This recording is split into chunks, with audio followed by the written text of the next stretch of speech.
Hello and welcome to Galaxy TV's Primetime News. My name is Iribami Salako. We begin with headlines. President Tinubu orders rescheduling of the Federal Executive Council meeting to honor General Taoreed Abiodun-Lagbaja, Chief of Army Staff, who died Tuesday evening, aged 56. Plus on the news, President Bola Tinubu extends his heartfelt congratulations to President Donald Trump on his re-election as the 47th President of the United States of America. From the international scene, Donald Trump wins the U.S. presidential election, defeating Kamala Harris in a stunning political comeback that will send shockwaves across the world. Details of these and more coming your way soon. To stay with us.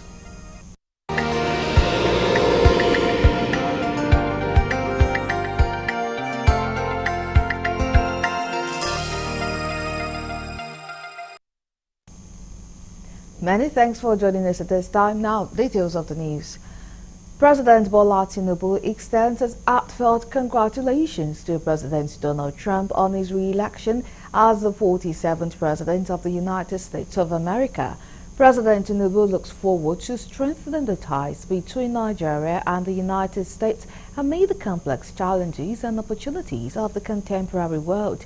Bayo Ononuga, Special Advisor to the President, Information and Strategy, in a statement said President Tinubu says together they can foster economic cooperation, promote peace and address global challenges that affect citizens of both countries. According to President Tinubu, Trump's victory reflects the trust and confidence the American people have placed in his leadership. He congratulated them on their commitment to democracy.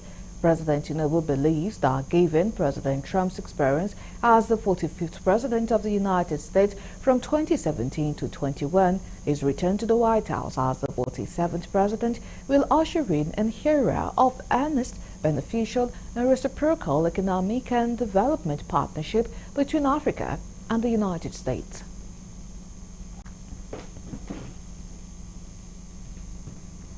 President Bola Tinubu, Commander-in-Chief of the Armed Forces, has ordered rescheduling the Federal Executive Council meeting till another date to be announced. Special Advisor to the President on Information and Strategy, Bayo Ononuga, in a statement said FEC initially scheduled for Wednesday was postponed in honor of Lieutenant General Taoreed Lagbaja, the Chief of Army Staff, who passed away on Tuesday night. Ononuga said that General Lagbaja served as the Chief of Army Staff from June 19, 2023 till his death on November 5, 2024. He said President Tinubu also ordered flags to be flown at half-mast nationwide for 7 days in honor of the departed general. Earlier on Wednesday, President Tinubu expressed his heartfelt condolences to the Lagbaja family and the Nigerian Armed Forces. He wished Lieutenant General Lagbaja eternal peace and honored his significant contributions to the nation.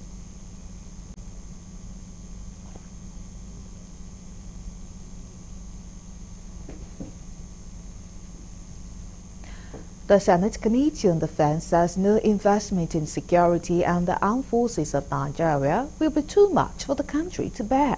The committee's chairman, Senator Ahmed Lawan, said this while speaking to newsmen during a two-day oversight function of the Armed Forces Command and Staff College Jaji, Nigerian Defense Academy Afaka, and Defense Industries Corporation of Nigeria. Lawan said that currently everything revolves around security, promising to ensure the nation's security and armed forces continue to receive the attention that currently befits them. While in NDA, the chairman, Senate Committee on Defense, Senator Ahmed Lawan, says they are impressed with the developmental strides achieved by the Nigerian Defense Academy, NDA. An environment that is so conducive.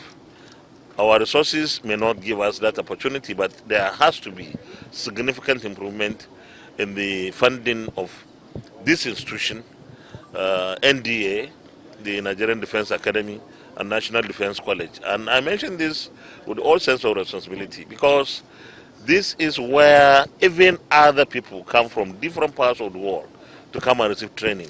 And that is a clear testimony of what we do is in the right direction here. So we should encourage Found us worthy for this visit today. And based on our interactive session after my presentation, he has promised to address some of the issues and challenges we have, and that will lift the Nigerian Defense Academy to a higher pedestrian. And you see us delivering on our constitutional mandate by providing the necessary training for officers of the Armed Forces of Nigeria. The Senate Committee on Defense emphasized that it is high time to properly address the issues hampering visible productivity of the Defense Industries Corporation of Nigeria. He said DICON has the capacity to take over West African market and reduce foreign spending on goods that can be produced locally. And all of us on this committee, the Senate Defense Committee, our hearts bleed, having come to visit the factory site of DICON. This is a massive investment opportunity to provide the necessary and needed arms for our military and other security agencies, but also a massive opportunity to dominate the market for arms in the West African coast, ECOWAS sub-region. We choose to celebrate prospect, not too much of challenges. We are assured by the support that we are getting from the Senate Committee on Defense, being a very esteemed committee of the National Assembly. We are reassured that the issue of DICON will be escalated to the strategic relevance that it deserves.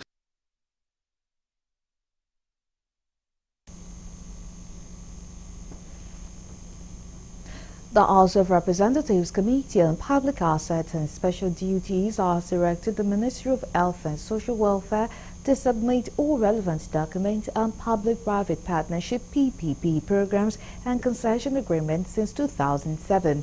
This directive was given during a public hearing on Biovaccine Nigeria Limited, a joint venture between the federal government and May and Baker established in 2007 along with other ministry-led partnership. The committee requested that the ministry submit these documents by November 19 and appear before them on November 26 for further review. Deputy Chairman Dabo Haruna specifically called for documentation on advertisement, expressions of interest and achievements tied to these PPP agreements. Committee Chairman Ademorin Kuye also asked for supporting documents on the ministry's 10 billion naira equity contribution, details of the land lease to May and Baker in Lagos, and the transfer of shares up to the Ministry of Finance Incorporated, MOFI. Certain approval as it relates to the agreement between the National Blood Management System and this other company. Yes, we requested for that document. So we requested for the ICLC sign off on that JV and then the FEC approval. The equity contribution of federal government, one is 10 billion naira. We take it as part of the information and documents that will be submitted alongside with the pending documents. We want to know where that money is, the utilization of the funds, when the money is being released, where the money has been domiciled. In response, the Minister Muhammad Ali Bate requested additional time to gather complete records, noting that many agreements were initiated years prior to the current administration. He assured the committee that he would personally review the document for thoroughness before submission and provide an update on any gaps in the information inherited. For leases, concessions, and the specific achievements under the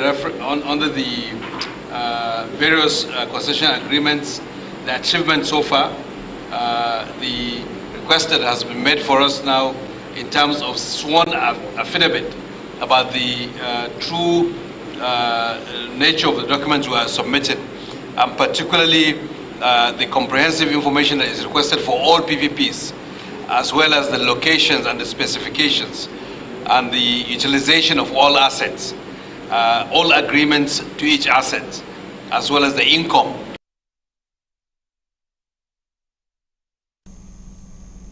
The House Committee on Justice has raised concerns about insufficient funding for the Nigerian Copyright Commission (NCC), which affects its ability to enforce copyright laws effectively nationwide. This issue was discussed during the committee's oversight visit to the NCC and the Ministry of Justice. Committee Chairman Honorable Olumide Oshoba highlighted the importance of legislative oversight in protecting citizens' rights, ensuring transparency, and maintaining efficient public sector operations. Objectives of legislative oversight are multifaceted and essential to our democracy. Our mission is to protect citizens' rights and liberties and ensure transparency, curb government excesses, and foster efficient and accountable public sector operations.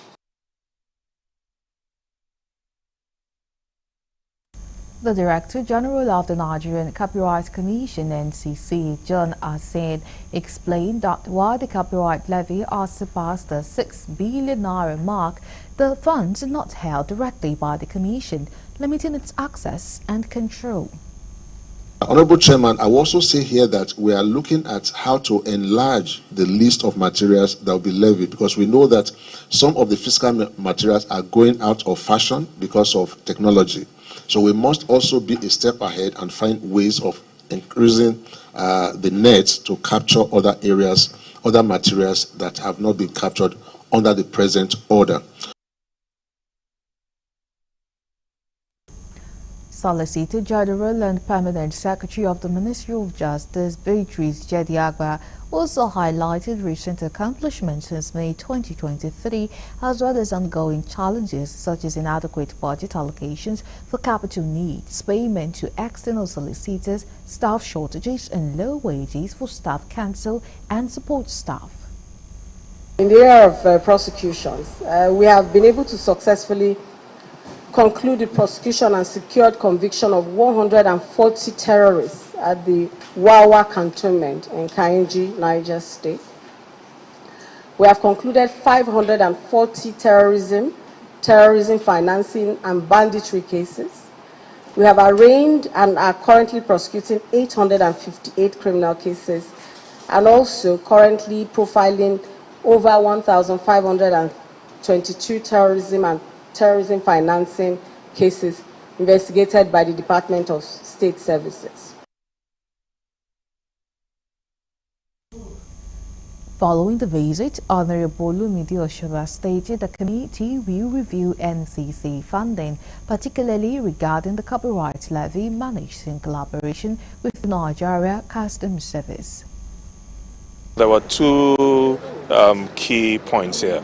There was the issue of the minors that were arrested and arraigned, or were about to be arraigned, and they have explained, and we now understand, I'm sure everyone knows that a statement has been put out that those minors should be released.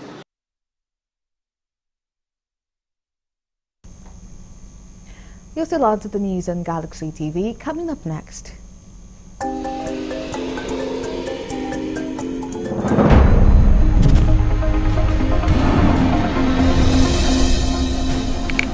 Minister of Power Adebayo Adelabu laments the spate of grid collapses in the country, saying urgent steps must be taken to address the situation. Details of that and more coming after the break. Please stay with us.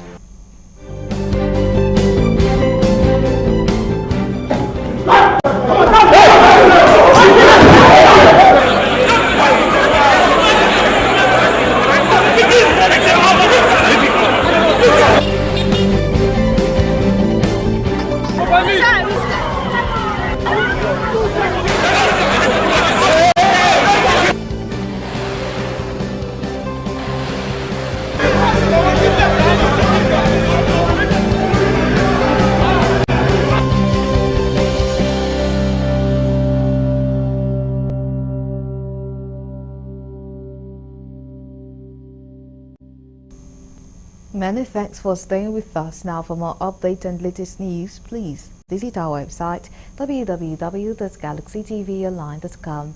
Connect with us on our X handle at Galaxy TV. Subscribe to our YouTube channel, youtube.com/Galaxy TV News. You can follow and interact with us on our Facebook page, facebook.com/Galaxy TV. Remember to follow and tag us on our Instagram page at Galaxy TV. Our social media platforms are user-friendly and can always accommodate your live updates and comments, as you can easily scan our IG QR code.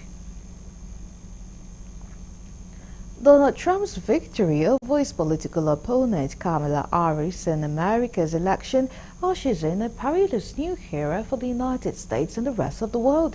Even at that, there's one huge lesson for Africa, especially Nigeria, to learn in the electoral system of the most powerful nation of the world. Galaxy News correspondent Lebby Joseph has more in this report. The most glaring lesson from the U.S. election is the independence of the institutions, completely from the control of the incumbent. There was a show of the fact that public officials owe allegiance to the country and not to the personality occupying the office of the president, unlike what it entails in this part of the world. If you look at the dynamics of what informed the election of Donald Trump, Donald Trump, has campaigned very smartly on the supremacy of the American people. It's like night and day. You can see that what they have there, I don't know exactly what they call it, but it is truly independent. Unlike the hypocrisy we have here in Nigeria, we call it electoral, independent, national, whatever, but you can see that it is actually not independent because a lot of people can influence it. You see, that alone shows you that there's a difference between what is happening in America and what happens in Nigeria. And I don't even generalize in the whole of Africa, because in some African nations have even moved forward. A level playground in the political space means the wish of the people is paramount and will ever come to fore anytime. There can never be true democracy in any country in which some people are above the Constitution. The issue of voting in America is not 100%, let me say, 100% rigging. It's not. We have seen that at least they have a system that allows not only for advanced voting, that also allows for postal voting, life made easy. So you don't have to go and queue up in a polling station. Electoral process there fully incorporates what do you call it now? The way votes are transmitted. Unlike what happened in Nigeria here, whereas we have it in our electoral act that votes are to be transmitted through electronic means, but you saw what the judgment said. It was completely denied that the transmission is not compulsory, even though we were told there were hiccups. In a nutshell, Nigeria needs to strengthen its institutions and make them functional for things to work accordingly for the benefit of the majority. From Lagos, this is Lebby Joseph reporting for Galaxy TV News.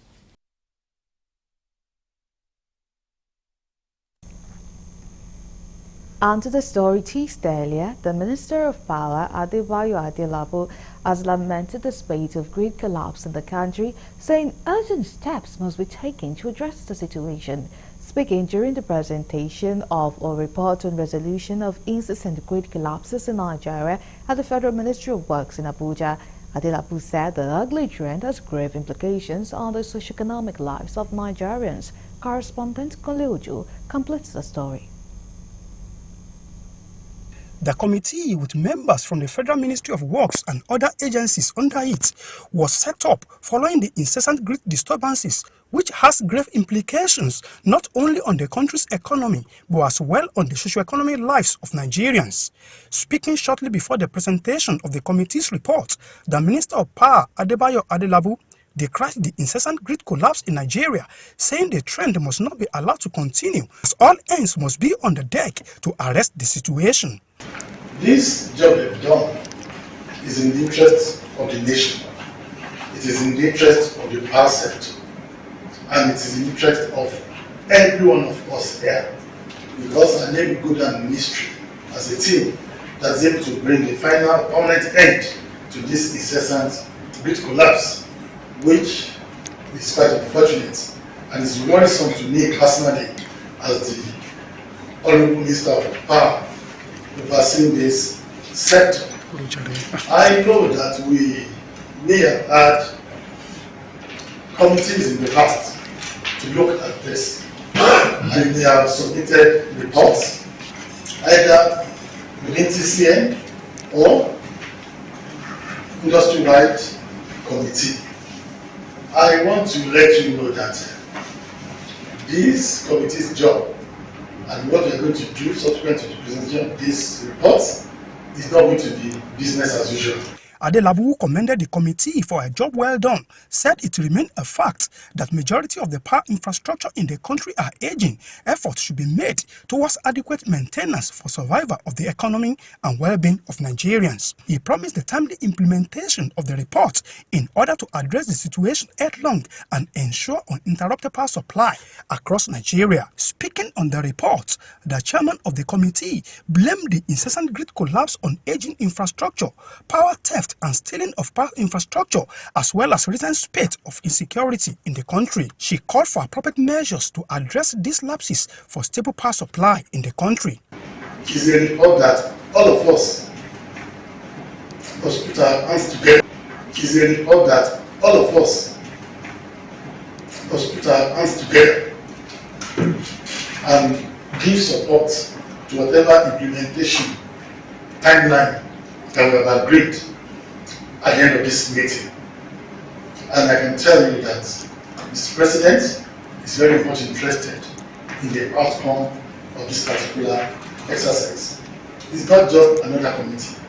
It's a committee that can actually support us in writing the history of the sector, in bringing back the glory of this ministry and its agencies, and in proving to the outside world that we're capable and we're competent of reversing this ugly trend.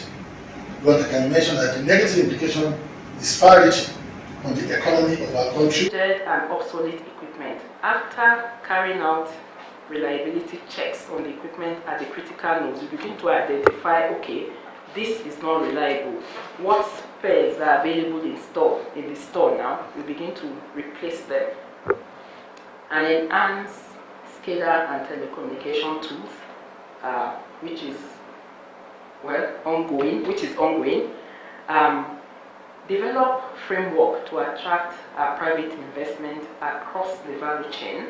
As of the time of this report, the Minister of Power and other heads of agencies under the ministry are considering the committee's report for prompt attention and implementation. From Abuja, Kunle Uju, Galaxy TV. Now moving on to other stories, organizers of End Bad Governance protest have called on President Bola Tinubu to release the remaining arrested protesters that are still in the detention center and tender public apology for the inhumane treatment they were subjected to. Speaking with newsmen after the press conference where it was declared that there will be another peaceful protest on Friday when some of the arrested protesters shall appear in court, it was said that the arrest of protesters is unconstitutional and the prolonged detention is a flagrant disregard to human rights. There are hundreds of protesters arrested during the August protest who are still languishing in different detention centers across the country. About 2,100 protesters were actually arrested during the August protest. Of course, we know that a number of them were released subsequently in Kano and in a few other places because of the intervention of lawyers, including the team of the Nigerian Bar Association. But even despite that, we still have in prison detention on trial, several more protesters who are barely surviving. how do you beat us to this state and then ask us not to protest and then ask us not to cry out? People have to cry out so that the things can change, so that there can be a system change, so that there can be policy change. They also condemned actions of security operatives during and after the end-bad governance protest. They called for thorough investigations of the treatment the protesters were subjected to, especially the minors, while in detention. The physical appearance of the children who were brought to court last week Friday fully exposes the fact that they were subjected to all kinds of maltreatment while in the custody of the police. Obviously, it looks very clearly from their physical appearance, but also from my interaction with them and the lawyers, that starvation was utilized as a weapon of torture. There is no keener revelation of the soul of a society, of a nation, than by the ways in which it treats its children. For children to be dragged to court in such inhuman way, for children looking as if we're emerging straight out of Nazi-era concentration camps, shows that there's something fundamentally wrong with the people who rule us.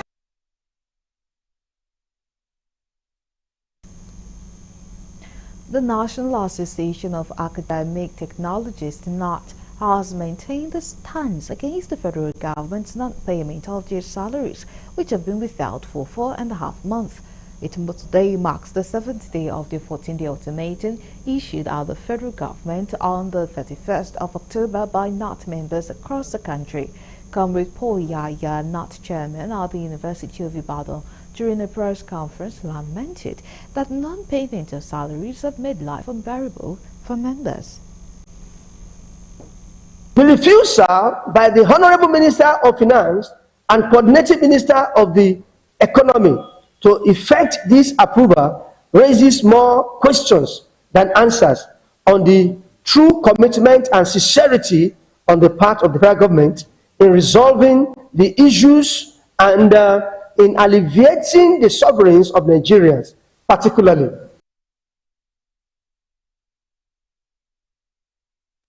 Comrade Yaya further urged the federal government to quickly address the demands, which include payment of the withheld salaries, not fully implementing the 2009 agreement, and poor funding of the universities, among other demands. Compliance with national directive hereby calls on all well-meaning Nigerians, national rulers, religious leaders, members of National Assembly, civil society organizations, and student leadership to prevail on federal government on the above demands.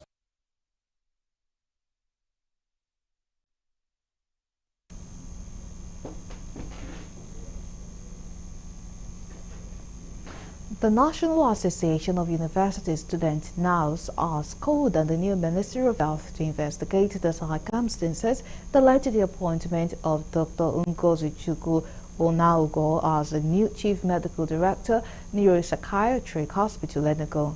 Addressing a media conference in Abuja, the Deputy President of NAUS, Mishak Nwanko, said this is necessary to ensure the appointment process is transparent, fair, based on merit and in line with the recommendations put forth by the Board of Neuropsychiatric Hospital. The student body expressed dissatisfaction on the involvement of the former Minister of State for Health, Dr. Tunji Salako, in the appointment of the new Chief Medical Director, Neuropsychiatric Hospital, Enugu. According to the students' body, the examination and the interviews that were conducted by the designated board indicated that Dr. Orowibo scored 65.3%, while Dr. Nogo scored 59.0%, stating that Dr. Nogo was appointed to occupy the office despite not meeting up with the minimum required score to be the Chief Medical Officer of the Neuropsychiatric Hospital, New Haven, Enugu. Contentious situation happened at the Ministry of Health yesterday, where someone who failed to pass the qualification exam for the position of Chief Medical Director in the Neuropsychiatric Hospital, Enugu, was appointed to occupy the office as against the person who passed. Dr. Ngozi Ichukwu Unaogu, despite not meeting up with the minimum required score, was appointed Chief Medical Officer of the Neuropsychiatric Hospital, New Haven, Enugu State.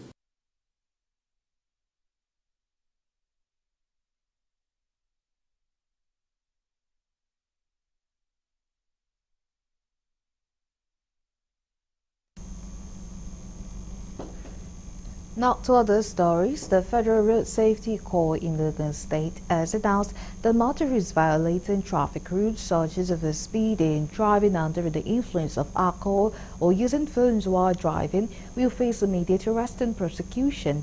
FRSC Sector Commander in Ogun State, Akinwumi Fashakin, disclosed this during a press conference held at the Nigerian Union of Journalists NUJ Secretariat in Abeokuta. He added that the state will also establish mobile court during the Ember month to expedite the prosecution of offenders, sending a strong message about the importance of adhering to traffic regulations. However, the Corps has also launched this 2024 Ember Month Safety Campaign under the theme Speak Up Against Dangerous Driving. Crashes kill more passengers than drivers.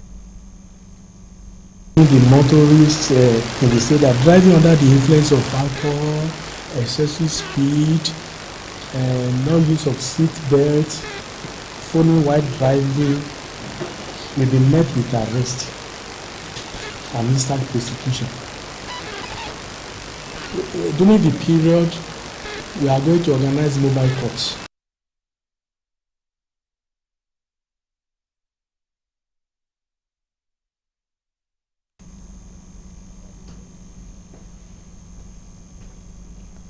The Federal Capital Territory Police Command has arrested 23 suspects linked to a robbery, one-chance cons and other crimes.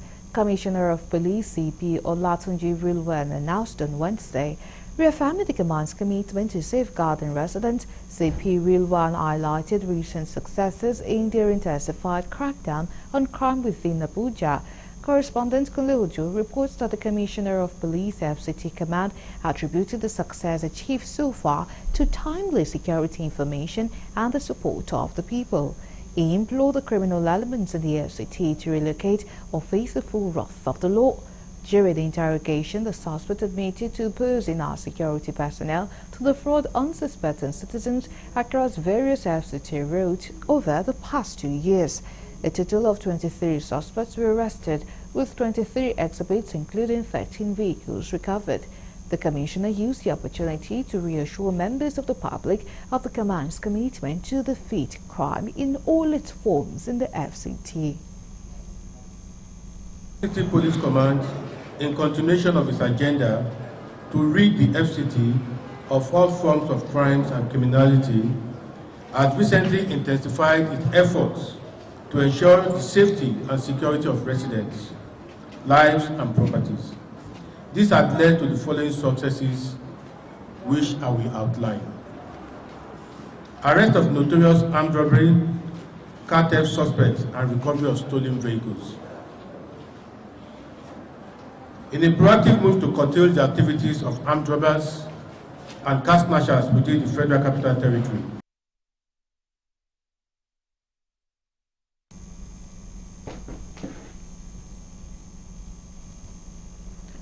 Police in Delta says it has arrested 5 suspected kidnappers believed to be responsible for major kidnapping activities along the Delta Bayelsa Expressway and the Warri Sapele Road.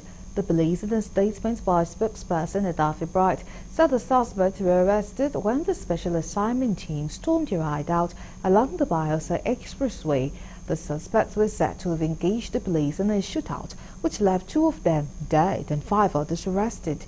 An AK-47 rifle with magazines and 2 barrels that pistols, some ammunition and the operational vehicles were recovered from the hideout. The Delta Police Commissioner, CP Olufemi Abaniwanda, urges parents and guardians to discourage their children and wards from all criminal activities and advises members of the public to contact the police and report any suspicious persons or movement in their environment.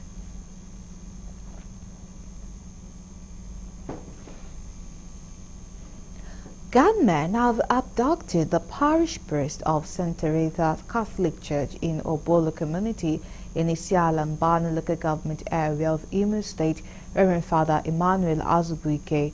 The Imo State Police Command Public Relations Officer Henry Okoye, who confirmed the abduction, said the command was notified by the parish that the Catholic priest was abducted on his way from Port Harcourt on an official assignment before he was abducted along the highway.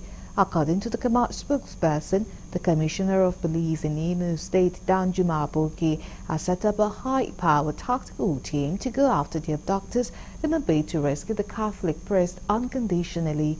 He called on the people to remain calm as the command will leave no stone unturned in rescuing the Catholic priest. Meanwhile, the Catholic Diocese of Okigwe has issued a statement calling for prayers that will lead to the safe return of the Catholic priest.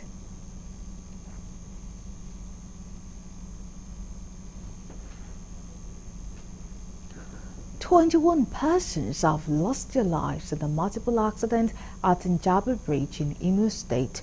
The multiple accident was said to have involved a trailer, a sedan car, and a fully loaded 18-seater commercial bus coming from Owerri to Onitsha before the incident happened at Njaba Bridge. An eyewitness account said the trailer was descending from its slabber bridge along the Onitsha axis and lost control before it rammed into an excavator truck which veered off the road, leading to the killing of all occupants of the bus and the sedan car. When contacted, the sector commander, Federal Side Safety Corps Imo State Command, Dr. Anthony Uga, blamed the accident on overspeeding by the trailer driver, which led to the death of the victims. He, however, cautioned motorists to control their speed while plying the Imo Expressway December month.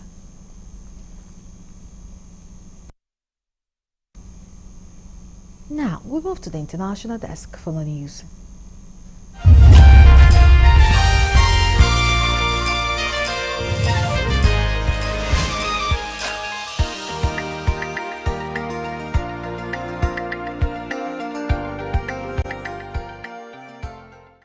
Hello and welcome to the Foreign News. Donald Trump has won the U.S. presidential election. Media report on Wednesday defeating Kamala Harris in a stunning political comeback that is set to send shockwaves around the world. The polarizing Republican victory, following one of the most hostile campaigns in modern U.S. history, was particularly remarkable given an unprecedented criminal conviction, a near-miss assassination attempt, and warning from a former chief of staff labeling him a fascist. It's a political victory like our country has never seen before, Trump told a victory party in Florida. Vice President Harris, who entered the race in July after President Joe Biden stepped down, ran a centrist campaign that highlighted Trump's inflammatory messaging and use of openly racist and sexist tropes. However, Trump's apocalyptic warnings on immigration and advocacy for isolationism resonated with voters worn down by the post-COVID economy and eager for a change from the Biden years. While the campaign appeared set for a closely fought contest, the result came in surprisingly quick, delivering a decisive victory that included wins in the swing states of Georgia, North Carolina, and Pennsylvania. Trump is the first president in more than a century to win a non-consecutive second term. He is also the only person to be elected as a convicted felon. He faces sentencing in a New York court for fraud on November 27. Now 78, Trump is on course to break another record as the oldest ever sitting president during his term, surpassing Biden, who will step down in January at 82. Israeli Prime Minister Benjamin Netanyahu and his supporters celebrated Donald Trump's election as president, hailing what a leader of the Israeli settler movement called an ally who would support them unconditionally. The Palestinian militant group Hamas, which has been fighting Israel for more than a year in Gaza, said the election was a matter for the American people, but he called for an end to the blind support for Israel from the United States. The outcome is a relief for Netanyahu's coalition, which has clashed with Biden's Democratic administration over the conflict in Gaza and Lebanon that has fueled protests worldwide and left Israel increasingly isolated internationally. As the world watched the U.S. election on Tuesday night, Netanyahu Trinity to sack his defense minister Yoav Gallant, one of the Biden administration's and the U.S. military's favored interlocutors in the government. The removal of Gallant in the middle of a multiple-front war that threatens to escalate into a full-scale confrontation with Iran drew protesters to the street in Israel, but was welcomed by Netanyahu's camp. France and Germany urgently coordinated a response to a return of Donald Trump as U.S. president on Wednesday, with Emmanuel Macron saying on X Berlin and Paris would work for a united, stronger, more sovereign Europe within the new context. In a separate message on X, Macron congratulated Trump and sought to play down previous differences. France and Germany, the European Union, two main powers, are in delicate positions politically, with French President Macron losing much of his power after defeating elections earlier this year, and German Chancellor Olaf Scholz struggling to keep his coalition together. A hastily arranged defense ministry said the two sides are likely to discuss strategy on Ukraine. NATO and EU defense strategy officials said. Macron, who has just over 2 years left as president, had an up-and-down relationship with Trump over the 4 years they were in power. At the same time, he initially adopted a conciliatory tone, calling Trump a friend and even invited him to dine at the Eiffel Tower on Bastille Day. Still on foreign news, Prince William has given an update on the Princess of Wales' health, describing her as amazing. Ahead of tonight's Ed Short Prize Awards in Cape Town, he was asked how his wife Kate was doing, and he replied, "She's doing really well, thanks. Hopefully she's watching tonight and cheering me on." Kate revealed in March she was having preventative chemotherapy following the discovery of precancerous cells. In September, she announced she had completed her treatment and said her focus now is on staying cancer-free throughout the year.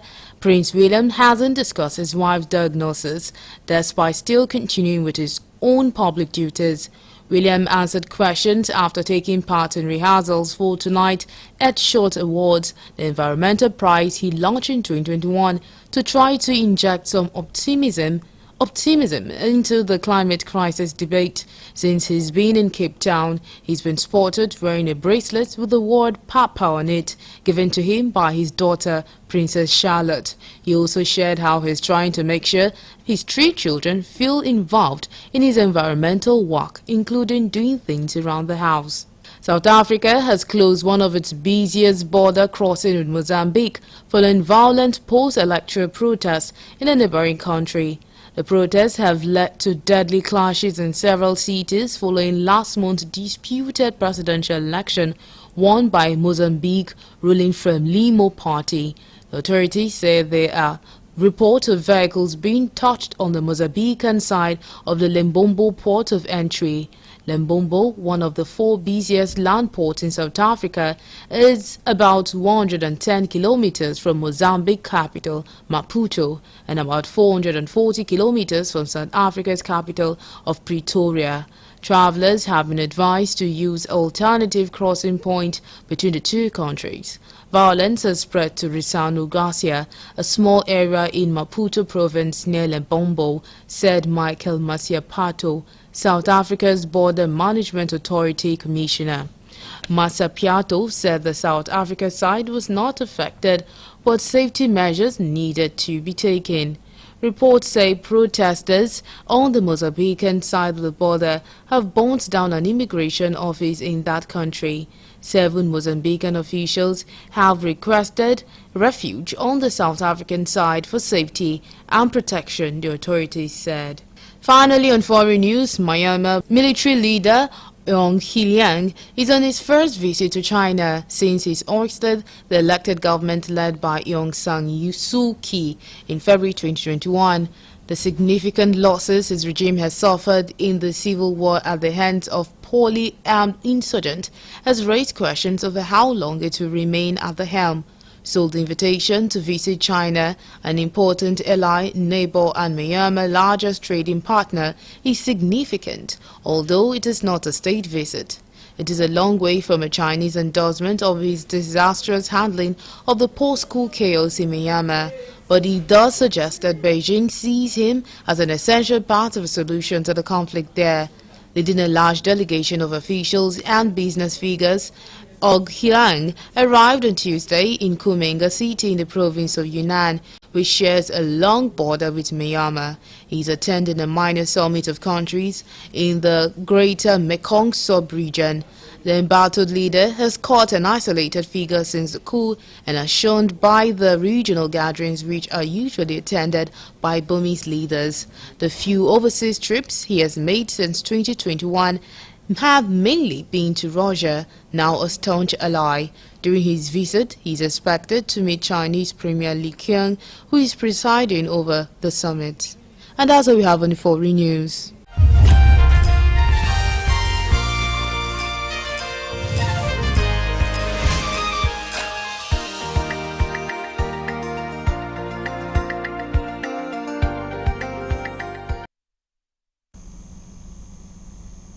Coming your way next, entertainment news.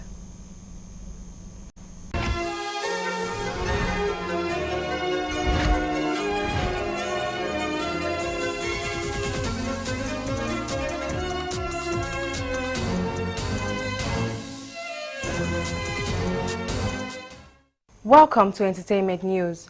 My name is Gratitude Imokwede. Here are the rest of the news for today. Nollywood actress Uche Obodo is crying out for justice over a burglarized store. It was reported that Obodo had cried out over the robbery attack on a clothing store, which cost her close to 50 million naira. There had been gossip about the robbery attack on social media hours before she confirmed the news. A gossip blog had claimed that the actress's store was robbed and goods worth millions were carted away. Confirming the news, Uche took to her Instagram page to lament the wickedness that had melted on her business. The mother of three expressed her tiredness due to the weight of keeping a business afloat. According to the post on Instagram, Uche had lost close to 50 million naira this year. Now, in an Instagram live session, Uche Obodo revealed that the security company protecting the store had connived with the police to release the two suspects she handed to them and had lied that her store wasn't burglarized. Rather, her POP fell and she was claiming her goods were stolen.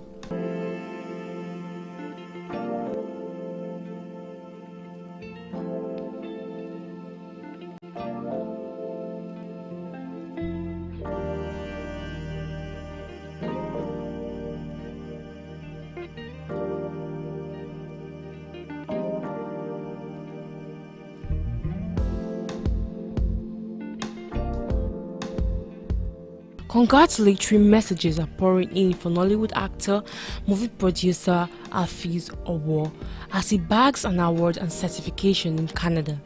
Taken to his Instagram page, the actor, who is currently in Canada, shared a video of the certification and award he received. The certification was to honor him for his exceptional talent as an actor, producer and director.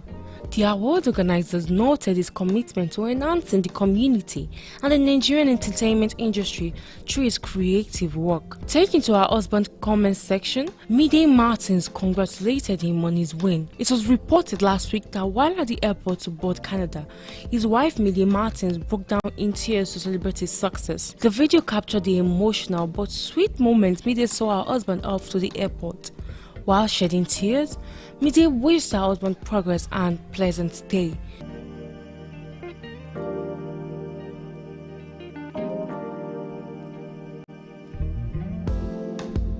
Nigerian singer Niniola shares insight into her music career, revealing the inspiration behind her early collaboration with renowned producer Sass. In a recent interview, Niniola shared that her inspiration to pursue music was motivated after gaining recognition through participating in music competitions. Revealing the reason for her early collaboration with Sass, Niniola disclosed that her decision was influenced by his reputation as Nigeria's top producer.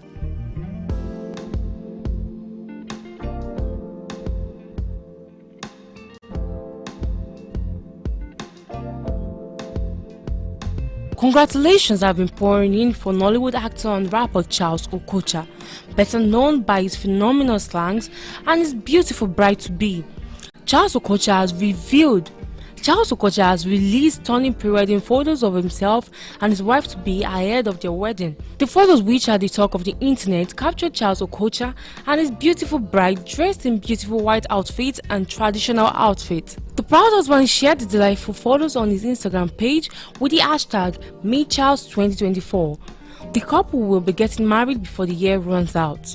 In an interview, Charles revealed the kind of woman he would like to settle down with as his life partner. Charles Okocha said he considers himself a lucky man if he could find a woman like his mother.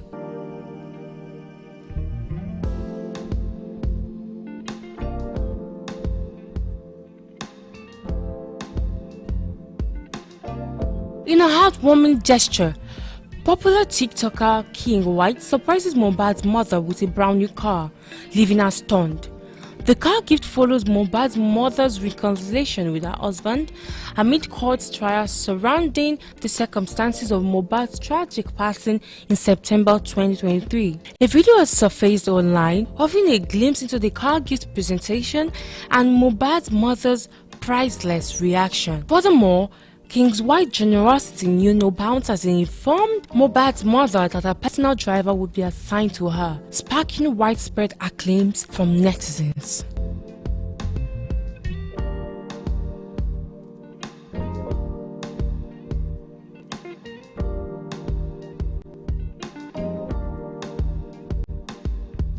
And that will be all on the entertainment news. Thank you so much for watching. My name is Imokwe Gratitude. Enjoy the rest of your evening.